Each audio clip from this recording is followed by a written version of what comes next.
Welcome to The Explainer. You know how every society seems to have those stubborn problems that just won't go away? Well, today we're digging into a framework that proposes a pretty interesting way to fix them by splitting the job right down the middle between us as individuals and the government.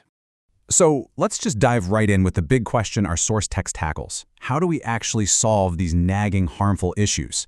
The framework we're exploring has a multi-layered answer, so let's break it down piece by piece. First things first, we need to define what we're even talking about. The source material gives these problems a specific name, negative phenomena. So what exactly are negative phenomena?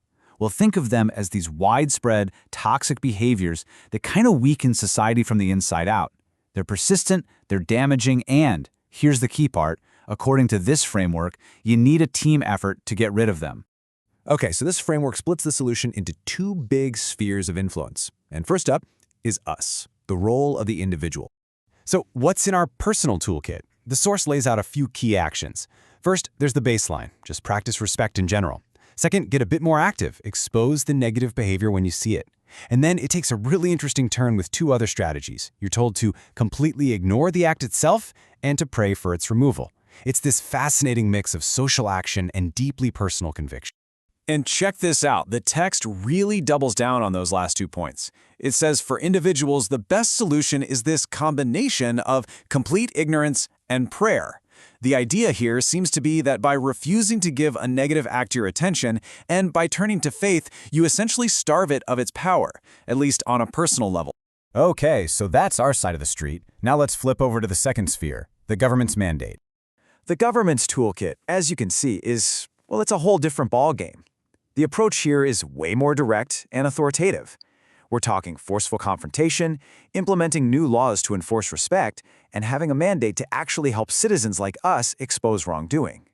So, the real centerpiece of the government's role is this idea of a law of respect. The source isn't just saying respect should be encouraged, it's arguing it has to be legally mandated. The thinking is that by imposing respect through law, you take an essential step toward making these negative phenomena finally disappear. And this slide just lays it all out perfectly, doesn't it? It's like two sides of the same coin.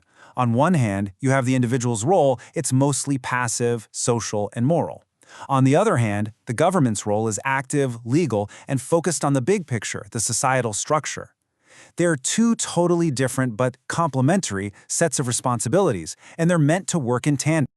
But, and this is really important, there is one critical point where these two worlds meet. One duty is shared by both: exposing the negative behavior. While we as individuals are supposed to call it out, the government is mandated to help us do it. It suggests this is a partnership, a bridge between the personal and the political, to confront the problem head-on. So we've got the individual's role, and we've got the government's role. But what happens when they actually work together? What's the ultimate solution that makes these problems go away for good? The source suggests that when the actions of the people and the actions of the state finally align like this, they don't just put a Band-Aid on the problem. They work together to build up one crucial underlying element that really drives the change. And that key is awareness. This is the endgame. The whole point is that as the awareness of both the individual and the state increases, the negative phenomena just naturally start to fade away. It's not just about the laws or the prayers in isolation, it's about a collective, society-wide awakening. And all of this leaves us with a final thought to chew on. This framework proposes a legally enforced law of respect, but it also concludes that awareness is the ultimate solution. So what do you think? Can you truly legislate respect? Or is a deep, collective awareness the only law that can bring about real, lasting change?